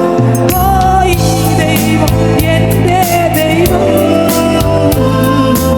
ഈ താതൻ എൻ്റെ താതൻ, ഈ ദൈവം എൻ്റെ ദൈവം, ഈ താതൻ എൻ്റെ താതൻ, ഈ ദൈവം എൻ്റെ ദൈവം, ഈ താതൻ എൻ്റെ താതൻ, ഈ ദൈവം എൻ്റെ ദൈവം, ഈ താതൻ എൻ്റെ താതൻ. Hallelujah, hallelujah. വീണ്ടും സങ്കീർത്തന പുസ്തകത്തിലേക്ക് പോകുമ്പോൾ 2-ാം അധ്യായത്തിൽ എഴുതിയിരിക്കുന്നു. സങ്കീർത്തനം 68-ന്റെ 1-2 വാക്യം വായിച്ചേ. യഹോവ എഴുന്നേൽക്കുമ്പോൾ ദൈവം എഴുന്നേൽക്കുന്നു, ദൈവം എഴുന്നേൽക്കുന്നു, അവന്റെ ശത്രുക്കൾ ചിതറിപ്പോകുന്നു, അവന്റെ ശത്രുക്കൾ ചിതറിപ്പോകുന്നു. യഹോവ നമുക്ക് വേണ്ടി എഴുന്നേൽക്കും. വ്യത്യസ്തമായ വിഷയത്തോടും പ്രാർത്ഥനയോടും നിലവിളിയോടും ഒക്കെ ഇതിനകത്തായിരിക്കുമ്പോൾ യഹോവ നമുക്ക് വേണ്ടി എന്ത് ചെയ്യും? എഴുന്നേൽക്കും. ദൈവത്തിൻ്റെ സ്തോത്രം, ദൈവത്തിൻ്റെ മഹത്വം. യഹോവ നമുക്ക് വേണ്ടി എഴുന്നേൽക്കുമ്പോൾ ശത്രുക്കളെല്ലാം എന്ത് ചെയ്യും? ചിതറി ഓടും. ദുഷ്ടന്റെ മണ്ഡലങ്ങളെല്ലാം അഴിഞ്ഞു മാറും. ഇരുട്ടിന്റെ വ്യാപാരങ്ങളെല്ലാം ഉടഞ്ഞു മാറും. കുടുംബ തലങ്ങൾക്കകത്ത് പ്രാർത്ഥിക്കുന്ന പ്രാർത്ഥനയുടെ നടുവിൽ കർത്താവ് എഴുന്നേറ്റ് നിന്നാൽ വേറെ ആര് നിൽക്കേണ്ട സഹോദരങ്ങളെ? അപ്പച്ചനൊന്ന് എഴുന്നേറ്റാൽ മാത്രം മതി. ഹല്ലേലൂയ. അങ്ങനെയെങ്കിൽ നമുക്ക് വേണ്ടി എഴുന്നേറ്റ് നിൽക്കുവാൻ ദൈവം ശക്തനാണ്. ഹല്ലേലൂയ. വായിച്ചേ അടുത്ത വാക്യം. അവനെ പകയ്ക്കുന്നവരും അവനെ പകയ്ക്കുന്നവരിൽ അവന്റെ മുമ്പിൽ നിന്ന് ഓടിപ്പോകുന്നു. ഓടിപ്പോകും. അടുത്ത് പുക പതറിപ്പോകുന്നത് പോലെ പുക പതറിപ്പോകും പോലെ നീ അവരെ പതറിക്കുന്നു. നീ അവരെ പതറിക്കുന്നു. അടുത്ത് തീയെങ്കിൽ മെഴുകുരുകുന്നത് പോലെ തീകൾ മെഴുകുരുകുന്നത് പോലെ ദുഷ്ടന്മാർ ദൈവസ്ഥനിൽ നശിക്കുന്നു. നോക്കിക്കേ, ഹല്ലേലൂയ. ശത്രുവിന്റെ മണ്ഡലങ്ങൾ മെഴുകുരുകുന്നത് പോലെ ഉരുകിപ്പോകും. പേടിക്കല്ലേ. ഹല്ലേലൂയ. കർത്താവ് നമുക്ക് വേണ്ടി എഴുന്നേറ്റാൽ മാത്രം മതി. എൻ്റെ ദൈവം എഴുന്നേറ്റാൽ, കർത്താവ് നമുക്ക് വേണ്ടി എഴുന്നേറ്റാൽ അത്ഭുതം ഉറപ്പാണ്. നമുക്ക് വേണ്ടി യേശു എഴുന്നേൽക്കട്ടെ. നമുക്ക് വേണ്ടി വലിയ ചെയ്യുവാൻ, വലിയ അത്ഭുതങ്ങൾ ചെയ്യുവാൻ, വലിയ അതിശയങ്ങൾ ചെയ്യുവാൻ കർത്താവ് എഴുന്നേൽക്കട്ടെ. കർത്താവ് എഴുന്നേറ്റാൽ ശത്രു മണ്ഡലങ്ങൾ അഴിഞ്ഞു മാറുക മാത്രമല്ല, അത്ഭുതങ്ങൾ നടക്കും, അതിശയങ്ങൾ നടക്കും, വീര്യപ്രവൃത്തി നടക്കും, അടയാളങ്ങൾ നടക്കും. കർത്താവ് നമ്മുടെ വിഷയത്തിന് വേണ്ടി എഴുന്നേറ്റാൽ വലിയ വിടുതലുകൾ നടക്കും. കാനാവിലെ കല്യാണത്തിന് എന്താ സംഭവിച്ചത്? കർത്താവായ യേശു ക്രിസ്തു ഭവനത്തിൽ ഉണ്ടായിരുന്നു അല്ലേ? കർത്താവിനോട് കർത്താവിന്റെ അമ്മ വന്ന് പറഞ്ഞു അല്ലേ, കർത്താവെ കല്യാണമാണ്, ഇവിടെ ഇതാ വീങ്ങി തീർന്നു പോയി, എന്ത് ചെയ്യണം എന്നറിയത്തില്ലാതെ മറിയമെന്ന് പറഞ്ഞില്ലേ? എന്നാൽ യേശു കർത്താവ് അതിനുശേഷം എന്താ പറഞ്ഞേ? സ്വത്രം കൽപാത്രങ്ങൾ വെള്ളം നിറപ്പി. എൻ്റെ യേശു അവിടെ വീര്യമുള്ളതിന് എന്ത് ചെയ്തു? പകർന്നു. അങ്ങനെയെങ്കിൽ വീര്യമുള്ളതിനെ പകരാൻ കർത്താവ് എഴുന്നേറ്റ മതി, കർത്താവ് നോക്കിയ മതി, കർത്താവ് കണ്ട മതി, കർത്താവ് ഒന്ന് നോട്ടമിട്ടാൽ മാത്രം മതി, കർത്താവ് ഒന്ന് വന്ന മതി. അങ്ങനെയെങ്കിൽ ഈ ആരാധനയ്ക്കകത്ത് ഇരിക്കുന്ന മക്കളുടെ ഭവനത്തിനകത്ത് വലിയ അത്ഭുതങ്ങൾ ചെയ്യാം. വിവാഹത്തിന് വേണ്ടി ഒരുക്കപ്പെട്ട മക്കളുണ്ട്, അവരുടെ കുടുംബത്തിനകത്ത് വലിയ അതിശയങ്ങൾ ചെയ്യാം, വലിയ അത്ഭുതങ്ങൾ ചെയ്യാം. ഒന്നിനും കുറവില്ലാതെ എല്ലാ കാര്യം ഏറ്റവും ഇസഡ് മേഖലയ്ക്കകത്ത് നടത്തി തരുക ഈ ദൈവം മതിയായവനാണ്. ഈ ദൈവം വിടുവിക്കാൻ മതിയായവനാണ്, അത്ഭുതം ചെയ്യാൻ മതിയായവനാണ്, വഴികളെ തുറക്കാൻ മതിയായവനാണ്, വാതിലുകൾ തുറക്കാൻ മതിയായവനാണ്, ദൈവ പ്രവൃത്തിയെ വെളിപ്പെടുത്തുവാൻ ഈ ദൈവം മതിയായവൻ തന്നെ. യഹോവ എഴുന്നേൽക്കുമ്പോൾ ശത്രുക്കൾ ചിതറിപ്പോകുന്നു. എന്നെ കേൾക്കുന്ന ദൈവത്തിന്റെ പൈതലേ, കർത്താവ് നമുക്ക് വേണ്ടി എഴുന്നേറ്റാൽ നമുക്കെതിരെയുള്ള സകല ഇരുട്ടിന്റെ വ്യാപാരങ്ങളും അത് ഉടഞ്ഞു മാറും. ചിതറി ഓടും. അവന് നിൽക്കാൻ പറ്റത്തില്ല, അവന് തകർക്കാൻ പറ്റത്തില്ല, അവന് നശിപ്പിക്കാൻ പറ്റത്തില്ല, അവന് ഉടച്ചു കളയാൻ പറ്റത്തില്ല. ദൈവം ബാക്കി കാര്യങ്ങൾ കൈകാര്യം ചെയ്തോളും. തീകൾ മെഴുകുരുകുന്നത് പോലെ, എങ്ങനെ തീകൾ മെഴുകുരുകുന്നത് പോലെ ശത്രുക്കൾ ഉരുകിപ്പോകും. അടുത്ത വാക്യം കൂടെ വായിച്ചേ. എങ്കിലും നീതിമാന്മാർ സന്തോഷിച്ച് ദൈവസന്നിധിയിൽ ഉല്ലസിക്കും.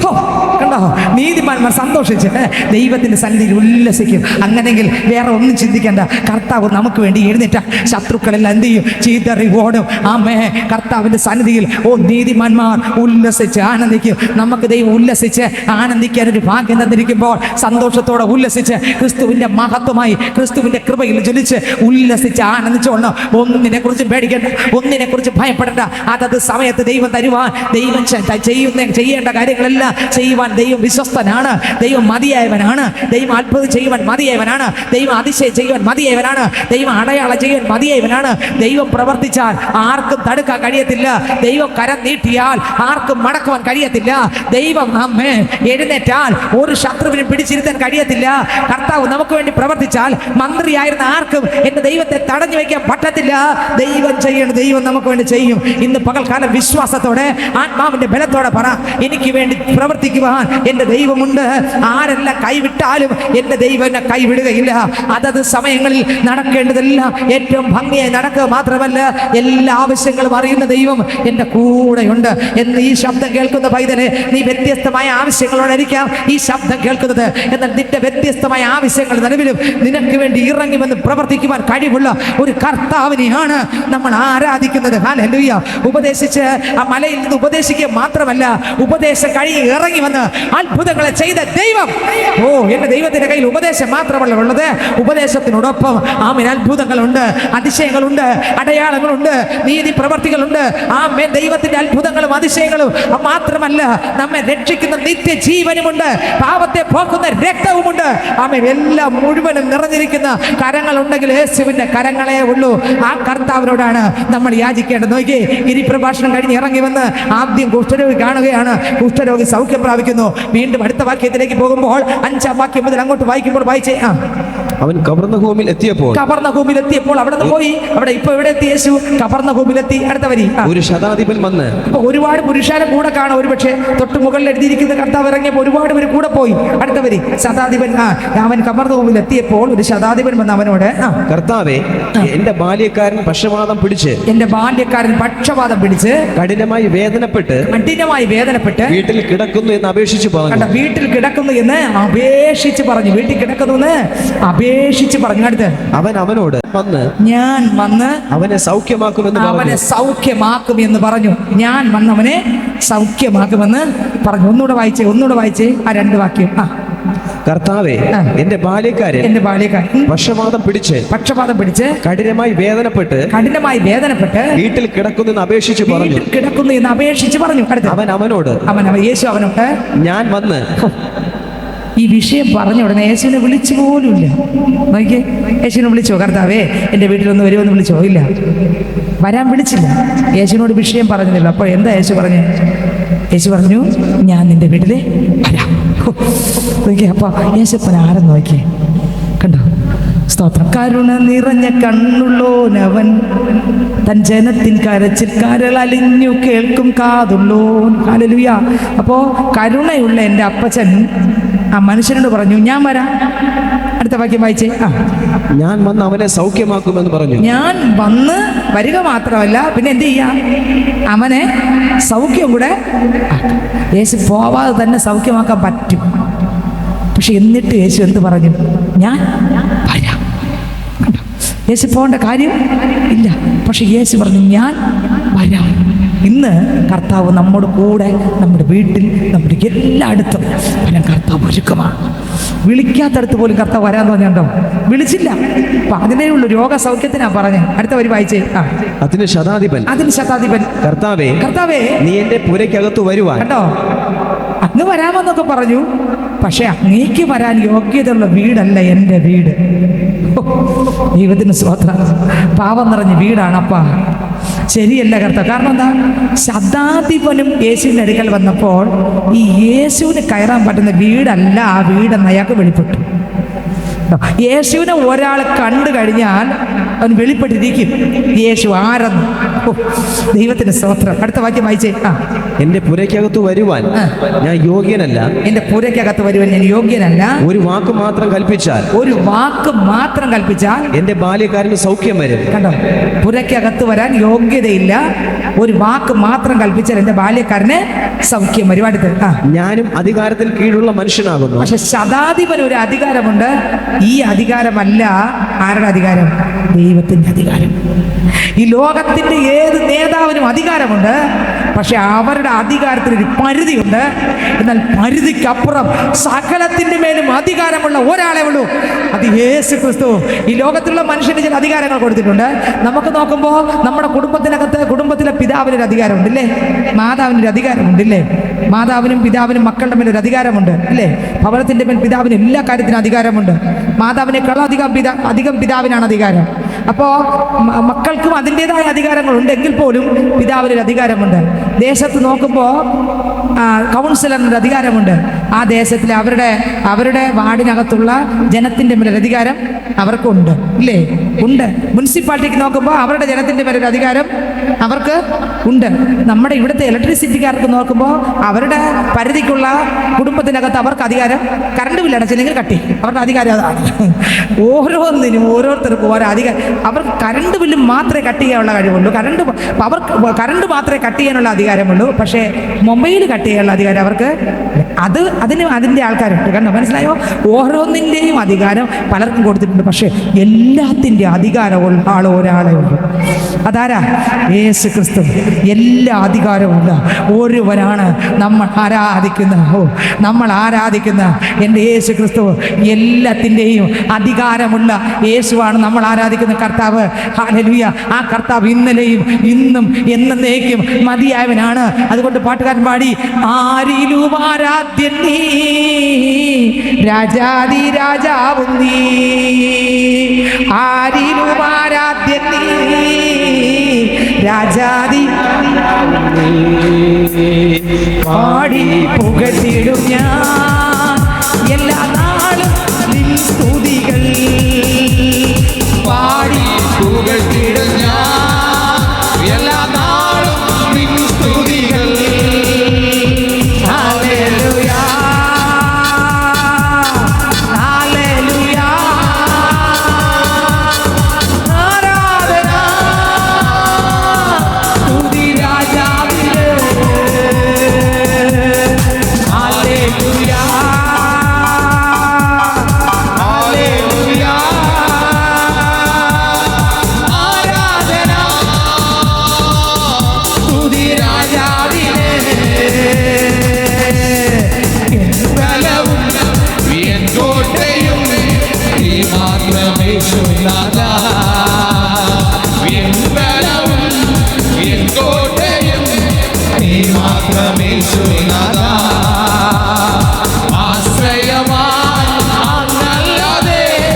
കർത്താവ് മാത്രം മഹത്വത്തിന് യോഗ്യൻ. നമ്മുടെ കർത്താവിൻ്റെ അധികാരം എന്ന് പറഞ്ഞാൽ ഈ ലോകത്തിൻ്റെ ഒരു മനുഷ്യൻ്റെ അധികാരമല്ല. നമ്മുടെ ദൈവത്തിൻ്റെ അധികാരം, സർവ്വ അധികാരത്തിൻ്റെ ഉടമസ്ഥൻ ഒരാളെ ഉള്ളൂ. അത് നമ്മൾ ആരാധിക്കുന്ന യേശു ക്രിസ്തുവാണ്. ആ അധികാരസ്ഥനാകുന്ന യേശു ക്രിസ്തു നമ്മുടെ എല്ലാ മേഖലയ്ക്കകത്തും ഇറങ്ങി നിന്ന് അത്ഭുതങ്ങളെ ചെയ്യും. ഇന്ന് ആരൊക്കെ പറഞ്ഞു കൊടുക്കും? കർത്താവ് പറയും, കർത്താവ് എൻ്റെ മുഴുവൻ നിയന്ത്രണം അങ്ങയുടെ കയ്യിൽ തരുന്നു, എൻ്റെ സകല ആവശ്യങ്ങൾ അങ്ങയുടെ കയ്യിൽ തരുന്നു. കണ്ടോ, നമ്മുടെ സ്വത്ര ഹല്ലേലൂയ. മുനിസിപ്പാലിറ്റി പോകേണ്ടടുത്ത് നമുക്ക് മുനിസിപ്പാലിറ്റി തന്നെ പോകണം, അല്ലേ? പഞ്ചായത്തിൽ പോകേണ്ടടുത്ത് പഞ്ചായത്തിൽ തന്നെ പോകണം. പക്ഷെ എല്ലാ കാര്യങ്ങളും അധികാരമുള്ള ഒരാളിൻ്റെ കയ്യിൽ കൊടുത്താൽ അർത്ഥം എത്രവർക്ക് മനസ്സിലായി? ഓരോ വിഷയത്തിനും ഓരോ അടുത്ത് പോകേണ്ട, അർത്ഥം ദൈവത്തിൻ്റെ അടുക്കൽ. ഞാനൊരു ഉദാഹരണം പറഞ്ഞു എന്നേ ഉള്ളൂ ഇത്. എന്നാൽ നമ്മുടെ എല്ലാ വിഷയങ്ങൾക്കും പരിഹാരം തരുവാൻ ഒരാളിന് സാധ്യതയുണ്ട്. അതെന്റെ യേശുവിന് മാത്രമേ ഉള്ളൂ. ഈ ലോകത്തിന്റെ അധികാരങ്ങളിൽ അവർ ചിട്ടപ്പെടുത്തി പരിധിപ്പെടുത്തി ഇന്ന ഇന്ന ഇന്ന ഇന്ന മേഖലകളിൽ മാത്രം വ്യക്തികൾക്ക് അധികാരം കൊടുത്തിരിക്കുമ്പോൾ പരമാധികാരമുള്ള, സകലത്തിന്റെ മേലും അധികാരമുള്ള ഒരു അധികാരസ്ഥനത്രേ നമ്മൾ ആരാധിക്കുന്ന രാജാതിരാജാവ്. ആ കർത്താവിന്റെ അധികാരം എന്ന് പറഞ്ഞാൽ എല്ലാത്തിന്റെ മേലും അധികാരമുണ്ട്. ആ കർത്താവിന്റെ അധികാരം വേറെ, ശതാധിപന്റെ അധികാരം വേറെ. ശതാധിപൻ അറിയാം എന്റെ അധികാരം എന്ന് പറഞ്ഞാൽ ഈ 100 പേർക്കുള്ള അധികാരമേ ഉള്ളൂ. അവർ അതുമായിട്ട് ബന്ധപ്പെട്ടിരിക്കും. എനിക്ക് തന്നിരിക്കുന്ന മേഖലയിൽ മാത്രമേ എനിക്ക് അധികാരമുള്ളൂ. പക്ഷെ എൻ്റെ മുൻപിൽ നിൽക്കുന്ന യേശുവിൻ്റെ അധികാരം എന്ന് പറഞ്ഞാൽ സകലത്തിന്റെ മേലുമുള്ളതാണ്. രോഗത്തിന്റെ മേലും അധികാരമുണ്ട്, പിശാചിന്റെ മേലും അധികാരമുണ്ട്, നോക്കിയേ, മരണത്തിന്റെ മേലും അധികാരമുണ്ട്, ഉയർപ്പിന്റെ മേലും അധികാരമുണ്ട്. ഉയർപ്പിക്കാനും ശക്തനാണ്. പിന്നെ പാവിയെ രക്ഷിക്കാനും അധികാരമുണ്ട്, കഴിവുണ്ട്. ആ രക്തത്തിന് ശക്തിയുണ്ട്. എൻ്റെ ദൈവത്തിന്റെ ശക്തി അത് വേറെ തന്നെ. ദൈവത്തിന്റെ അധികാരം മുഴുവൻ അധികാരമാണ്. ഏത് പാവിയുടെയും പാപത്തെ മോചിപ്പിക്കാൻ എൻ്റെ യേശുവിന് അധികാരമുണ്ട്. എല്ലാ അധികാരങ്ങളുടെയും നിറകുടമാണ് നമ്മൾ ആരാധിക്കുന്ന യേശു ക്രിസ്തു.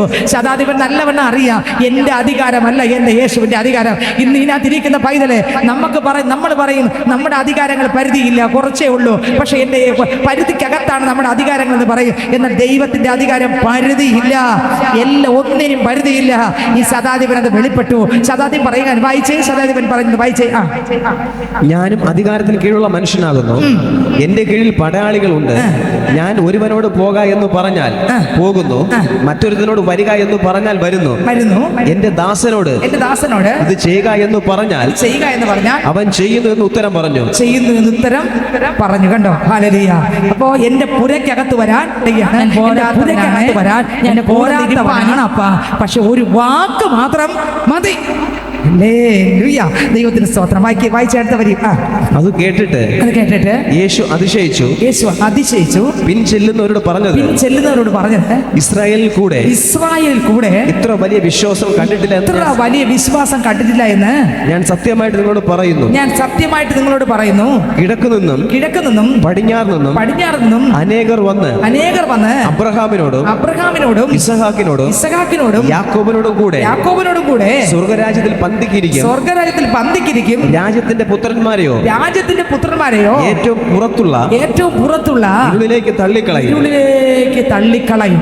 നിങ്ങൾക്ക് മനസ്സിലായി? ഹല്ലേലൂയ, ദൈവത്തിന്റെ സ്തോത്രം. രാജ്യത്തിന്റെ പുത്രന്മാരെയോ ഏറ്റവും പുറത്തുള്ള ഇരുളിലേക്ക് തള്ളിക്കളയും. ദൈവത്തിന്റെ മഹത്വം അതിനകത്ത് എഴുതിയിരിക്കുന്നു. അയാളുടെ വിശ്വാസം വലിയത്. അയാൾ പറയുകയാണ്, കർത്താവേ, എൻ്റെ പുരയ്ക്കകത്ത് വരാൻ ഞാൻ പോരാത്തവനാണ്. അപ്പച്ചനൊരു വാക്ക് മാത്രം പറഞ്ഞാൽ മതി. കാരണം യേശുവിനെ കണ്ടുമുട്ടിയപ്പോൾ അവന് മനസ്സിലായി, യേശു അപ്പച്ചൻ എന്ന് പറഞ്ഞാൽ സർവശക്തനാണ്, ഞാൻ പാപിയാണ്, എൻ്റെ വീട്ടിനകത്ത് വരാൻ ഞാൻ പോരാത്തവനാണ്. എൻ്റെ ജീവിതത്തിനകത്ത് കർത്താവിനെ ക്ഷണിക്കാമായിരുന്നു. പക്ഷെ അയാൾ എന്ത് ചെയ്തില്ല? അവിടെ കർത്താവ് എൻ്റെ അകത്ത് വരണമേ എന്ന് പറഞ്ഞിരുന്നെങ്കിൽ അവിടെ ടക്കൻ ഒരു വിടുതലുണ്ടായിരുന്നു. പക്ഷെ അതല്ല അയാൾ പറഞ്ഞത്. എൻ്റെ പുരയ്ക്കകത്ത് വരാൻ ഞാൻ പോരാത്തവനാണ് കർത്താവേ, അതുകൊണ്ട് ഒരു വാക്ക് മാത്രം കൽപ്പിച്ചാൽ മതി, എൻ്റെ ബാല്യക്കാരൻ എന്ത് വരും? സൗഖ്യം വരും. ദൈവത്തിന് സ്തോത്രം. യേശുവേ അങ്ങില്ലെങ്കിൽ എൻ ജീവിതം ശൂന്യമേ. യേശുവേ അങ്ങിലലിയുവാൻ എന്നെ മുഴുവനായി സമർപ്പിക്കുന്നേ. എന്നെ മുറ്റും നീ കഴുകണമേ എന്നേശുവേ.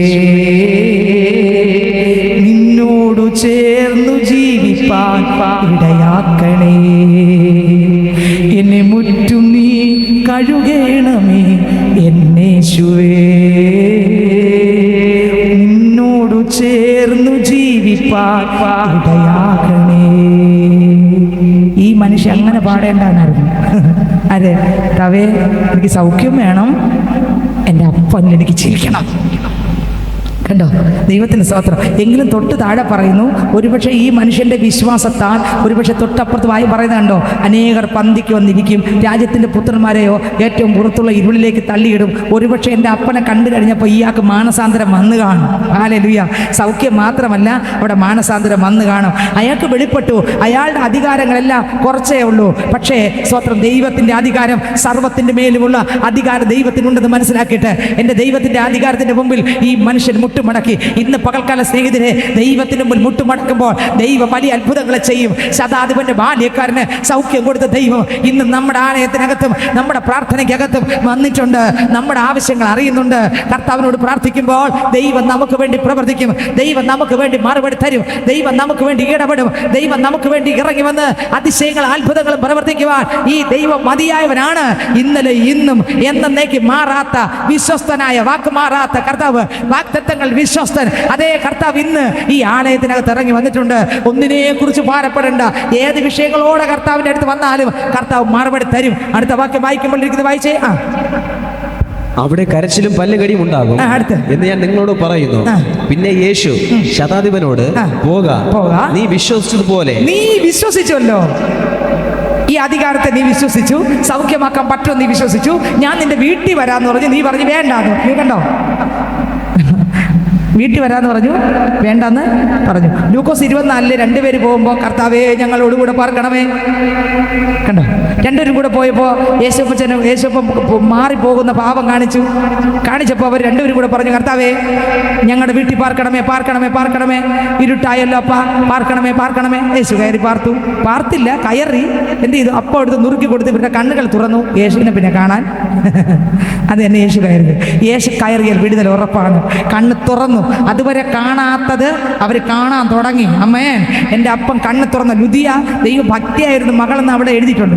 എന്നാൽ അത് എഴുതിക്കുന്നു, കർത്താവ് അവളുടെ ഹൃദയം തുറന്നപ്പോഴാണ് യഥാർത്ഥത്തിൽ അവൾക്ക് മാറ്റം വന്നത്. അവൾ ദൈവ പൈതലായിരുന്നു, പക്ഷെ ഹൃദയം തുറന്നിട്ടില്ലായിരുന്നു. ദൈവത്തിന് സ്തോത്രം. നിങ്ങൾക്ക് എത്രയൊക്കെ മനസ്സിലായി? വായിക്കുമ്പോൾ അത് ചിന്തിച്ചു പോകും. ഹൃദയം തുറന്നു കൊടുത്തപ്പോൾ എൻ്റെ കർത്താവിൻ്റെ അടുക്കൽ വരികയും സ്നാനപ്പെടുകയും ചെയ്തു. അപ്പോൾ ഹൃദയം തുറക്കുമ്പോഴാണ് വലിയ അത്ഭുതങ്ങൾ, അതിശയങ്ങളൊക്കെ നടക്കാൻ തുടങ്ങുന്നത്. ഹൃദയം തുറക്കുമ്പോഴാണ് സ്വർഗീയമായ കാഴ്ചപ്പാടുകൾ, വചനത്തിൻ്റെ വെളിപ്പാടുകളെല്ലാം കാണാൻ പറ്റുന്നത്. അപ്പോൾ ശതാധിപനും പറഞ്ഞു, കർത്താവെ അങ്ങ് പുരയ്ക്കകത്ത് വരണ്ട, ഒരു വാക്ക് മാത്രം പറഞ്ഞാൽ മതി, വാക്കിൽ സൗഖ്യമുണ്ട്. അപ്രകാരം തന്നെ കർത്താവ് എന്ത് ചെയ്തു? സ്വത്രം സൗഖ്യത്തിൻ്റെ കാര്യം പറഞ്ഞു. വായിച്ച ആ വരി ഒന്നുകൂടെ വായിച്ച്, ഇപ്പോൾ വായിച്ച വരി. പിന്നെ യേശു ശതാധിപനോട്, പോക, നീ വിശ്വസിച്ചതുപോലെ നിനക്ക് ഭവിക്കട്ടെ എന്ന് പറഞ്ഞു. നീ വിശ്വസിച്ചതുപോലെ, നീ എന്താണോ വിശ്വസിച്ചത് അതുപോലെ ഭവിക്കട്ടെ എന്ന് പറഞ്ഞു. അടുത്ത വരി. ആ നാഴികയിൽ തന്നെ, ഏത് നാഴിക, ഏത് സമയത്ത്, ഏത് സെക്കൻഡിലാണോ യേശു പറഞ്ഞത് അതേ സെക്കൻഡിൽ തന്നെ അടുത്ത് അവന്റെ ബാല്യക്കാരന് സൗഖ്യം. അങ്ങനെയെങ്കിൽ ഇവിടെ ഇരുന്ന് പ്രാർത്ഥിക്കുമ്പോൾ വ്യത്യസ്തമായ വിഷയത്തോടായിരിക്കാം നമ്മൾ ഓരോരുത്തരും ആയിരിക്കുന്നത്. അങ്ങനെ ഇതിനകത്തിരിക്കുന്ന പൈതലെ ഇതിനകത്തിരുന്ന് പ്രാർത്ഥിക്കുമ്പോൾ ഇതേ സമയം തന്നെ ആ വിഷയത്തിന് മറുപടി വരാൻ പോകുകയാണ്. നമ്മൾ ഇവിടെ ഇരുന്ന് പ്രാർത്ഥിക്കുമ്പോൾ നമ്മുടെ ഭവന തലങ്ങൾക്കകത്ത്, വ്യത്യസ്ത മേഖലയ്ക്കകത്ത് നമ്മൾ ഇവിടെ നിന്ന് പ്രാർത്ഥിച്ചുകൊണ്ടിരിക്കുമ്പോൾ തന്നെ വലിയ വിടുതൽ ദൈവം ചെയ്യാൻ പോകണം. ആർക്കൊക്കെ വിശ്വാസമുണ്ട്? കർത്താവ് ഇന്ന ഭാരത്തോടെയാണ് ഞാൻ ഈ ആലയത്തിനകത്ത് വന്നത്. ഞാൻ മടങ്ങി പോകുമ്പോൾ ഞാൻ വിശ്വസിക്കുന്നപ്പാ അതിനൊരു പരിഹാരം ദൈവം ചെയ്ത് കഴിഞ്ഞു. അതിന് മറുപടി ദൈവം കൽപ്പിച്ചു കഴിഞ്ഞു. അതിനുവേണ്ടിയുള്ള വഴികൾ ദൈവം തുറന്നു കഴിഞ്ഞു. അതിനുവേണ്ടിയുള്ള വാതിലുകൾ ദൈവം തുറന്നു കഴിഞ്ഞു. യേശുവെ ഞാൻ വിശ്വസിക്കുന്നു. ഇന്നിതാ ഈ വചനം കേട്ടു കർത്താവേ, ഈ വചനപ്രകാരം ഞാൻ വിശ്വസിക്കുന്നപ്പാ. വിശ്വസിക്കുമ്പോൾ ദൈവത്തിന്റെ പ്രവൃത്തി കാണുമെന്ന് ഞാൻ മനസ്സിലാക്കുന്നു. അങ്ങനെയെങ്കിൽ ഞാൻ ഇന്ന വേദനയോടെ വിഷയത്തോടെ വന്നു, അതിനൊരു പരിഹാരം ദൈവം കൽപ്പിച്ചു എന്ന് ഞാൻ ഉറപ്പിച്ച് വിശ്വസിക്കുന്നു. ഹല്ലേലൂയ. ഈ നാഴികയിൽ തന്നെ മറുപടി ഉണ്ട്. ഏത് നാഴികയിൽ? ഇതേ നാഴികയിൽ. വീണ്ടും വായിക്കുമ്പോൾ 14 വാക്യം വായിച്ചേ. യേശു അവിടെ യേശു പത്രോസിന്റെ വീട്ടിൽ വന്നാറേ അവന്റെ അമ്മായിയമ്മ നോക്കിയേ. ഒന്ന്, ഉപദേശം കൊടുത്ത ശേഷം യേശു കർത്താവ് ഇറങ്ങി വരുമ്പോൾ ഉപദേശിക്കാൻ മാത്രം അറിയാന്നുള്ള ആളല്ല, സൗഖ്യമാക്കാനും അറിയും. കർത്താവ് കുഷ്ഠരോഗിയെ സൗഖ്യമാക്കുന്നു. 2, ശതാധിപന്റെ ബാല്യക്കാരന് വേണ്ടി സൗഖ്യത്തിന്റെ വാക്ക് പറയുന്നു, അവൻ സൗഖ്യമാകുന്നു. 3, യേശു എവിടെ വന്നു? പത്രോസിന്റെ വീട്ടിൽ വന്നാറേ അവന്റെ അമ്മായിയമ്മ പനി പിടിച്ച് കിടക്കുന്നത് കണ്ടു. ശതാധിപന്റെ വീട്ടിൽ യേശു പോയോ? ഇല്ല, പത്രോസിന്റെ വീട്ടിൽ യേശു വന്നു. അമ്മേ നോക്കിയേ, ശതാധിപന്റെ വീട്ടിൽ പോകാൻ പറഞ്ഞപ്പോ വേണ്ടാന്ന് പറഞ്ഞു. ഇപ്പൊ ഇവിടെ യേശു ആരെ വീട്ടിൽ വന്നു? പത്രോസിന്റെ വീട്ടിൽ വന്നു. ഹല്ലേലൂയ. അപ്പൊ വാക്കിൽ സൗഖ്യം, പോയാൽ സൗഖ്യം, നോക്കിയാൽ സൗഖ്യം, എല്ലാത്തിനും സൗഖ്യമാണ്. ഹല്ലേലൂയ. അടുത്ത വരി വായിച്ചേ. അവൻ അവളുടെ കൈ തൊട്ട് പനി അവളെ വിട്ടു. അവൾ എഴുന്നേറ്റ് അവർക്ക് ശുശ്രൂഷ ചെയ്തു. അർത്ഥം എന്താ? ടക്കന് സകല ക്ഷീണവും മാറി അവർ ആരോഗ്യം വന്നു. കർത്താവ് യേശു ക്രിസ്തുവിനെയും വന്നവരെയും ശുശ്രൂഷിപ്പാൻ ആഹാരം ഉണ്ടാക്കി ടക്കനെ കൊടുക്കാനുള്ള ആരോഗ്യം വന്നെന്ന്. രോഗിയായി കിടന്ന ആള് സെക്കൻഡ് കൊണ്ട് എഴുന്നേറ്റ് ദൈവത്തിന് സ്തോത്രം പൂർണ്ണ വിടുതലോടെ എന്ത് ചെയ്തു? പുറത്തു വന്നു. ഞാനൊരു സ്ഥലത്ത് ആരാധനയ്ക്ക് പോയി. ആള് മുറിക്കകത്ത് പൂട്ടിയിട്ടിരുന്നു. മുറിക്കകത്ത് പൂട്ടിയിട്ടിരുന്നു. തുറക്കാൻ പറ്റും. തുറന്ന ആള് എങ്ങോട്ടെങ്കിലും പോകുമെന്നുള്ള അർത്ഥത്തിൽ പൂട്ടിയിട്ടിരുന്നു. പക്ഷെ പ്രാർത്ഥന കഴിഞ്ഞ് ഉച്ചയായപ്പോൾ അവർ ഓടിച്ചെന്ന് കാര്യങ്ങൾ റെഡിയാക്കി എനിക്ക് കൊണ്ടുവന്നു. ഞാൻ അതിശയിച്ചു. മുറിക്കകത്ത് പൂട്ടിയിട്ടിരുന്നു. പ്രാർത്ഥന കഴിഞ്ഞപ്പോൾ ആൾ ചെന്ന് അടുക്കള ചെന്ന് എല്ലാം റെഡിയാക്കി എനിക്ക് കൊണ്ട് തന്നു ഭക്ഷിക്കാൻ. ചിന്തിച്ചു നോക്കിയേ, കർത്താവ് വലിയവനത്രേ. ഹല്ലേലൂയ. കർത്താവ് സർവ്വശക്തനത്രേ. കർത്താവ് സർവ്വജ്ഞാനി അത്രേ. കർത്താവിനെ കൊണ്ട് കഴിയാത്ത ഒന്നുമില്ല സ്നേഹിതരെ. കർത്താവ് സർവ്വശക്തനത്രേ. അങ്ങനെയെങ്കിൽ യേശു ക്രിസ്തു അവിടെ പോയി ഇല്ലേ? പോയി ആ രോഗിയെ സൗഖ്യമാക്കി. എന്നിട്ട് അവർ ചാടി എഴുന്നേറ്റ് യേശു നോക്കി കൈക്ക് പിടിച്ച് എഴുന്നേൽപ്പിച്ചു കഴിഞ്ഞു. എഴുന്നേറ്റ് കഴിഞ്ഞ് നേരെ അവർ അടുക്കളയിൽ പോയി ആഹാരം ഉണ്ടാക്കി യേശു കൊടുത്തു. ഇതാണ് ചെയ്തത്. നോക്കിയേ, വായിച്ചേ, ഒന്നുകൂടെ വായിക്കും മനസ്സിലാവും. വായിച്ചേ. അവൻ അവളുടെ കൈ തൊട്ടു, പനി അവളെ വിട്ടു, അവൾ എഴുന്നേറ്റ് അവർക്ക് ശുശ്രൂഷ ചെയ്തു. കണ്ടോ, അവർക്ക് ചെയ്യേണ്ടതില്ല എൻ്റെ യേശുവിന് ചെയ്തു കൊടുത്തു ആ സഹോദരി. അങ്ങനെയെങ്കിൽ ഇന്ന് പകൽക്കാലം ഇതിനകത്ത് വ്യത്യസ്തമായ രോഗത്തോടും ക്ഷീണത്തോടും വന്നെങ്കിൽ ആ കർത്താവിൻ്റെ കൈ തൊട്ടൊന്ന് വിടുവിക്കുവാൻ, ആ കൈ തൊട്ടൊന്ന് എഴുന്നേൽപ്പിക്കുവാൻ, ആ ഭാരത്തെ, ആ ബുദ്ധിമുട്ടുകൾ, ആ വേദനകൾ, ആ ടെൻഷനുകളെ ഒക്കെ മാറ്റി കർത്താവ് വഴിയും വാലും തുറക്കുവാൻ മതിയായവനാണ്. കഴിഞ്ഞ നാളുകൾ പ്രവർത്തിച്ച ദൈവം ഇനിയും പ്രവർത്തിക്കാൻ മതിയായവനാണ്. കണ്ണുനീര് ഒപ്പുവാൻ, ഞരക്കം മാറ്റുവാൻ, ദുഃഖങ്ങളെ മാറ്റുവാൻ, പ്രതികൂലങ്ങളും പ്രശ്നങ്ങളെല്ലാം മാറ്റുവാൻ ഈ യേശു മതിയായവനാണ്. വീണ്ടും അടുത്ത് ധ്യാനിക്കുമ്പോൾ അങ്ങോട്ട് പോയ 16-ാം വാക്യം വായിച്ചേ. വൈകുന്നേരമായപ്പോൾ പല ഭൂതഗ്രസ്തരെയും ഉപദേശിക്കാൻ മാത്രമല്ല യേശുവിനെ അറിയാന്നുള്ളത്, രോഗിയെ സൗഖ്യമാക്കാൻ മാത്രമല്ല യേശുവിനെ അറിയാന്നുള്ളത്, പിന്നെയോ ഭൂതഗ്രസ്തനെയും സൗഖ്യമാക്കാൻ യേശുവിന് കഴിവുണ്ട്. കണ്ടോ, എല്ലാത്തിനും അധികാരമുള്ള യേശു. ഹല്ലേലൂയ. ആ അധികാരം ഇന്ന് നമ്മുടെ മേലും പകരുവാൻ യേശു വന്നിട്ടുണ്ട്.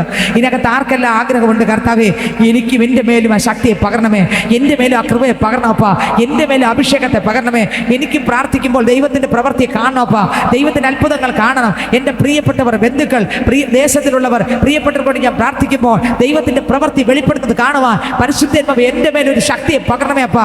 ഭൂതത്തിൻ്റെ മേൽ, ഭൂതത്തെ അഴിക്കാൻ എൻ്റെ മേലൊരു ശക്തിയെ പകരണമേ.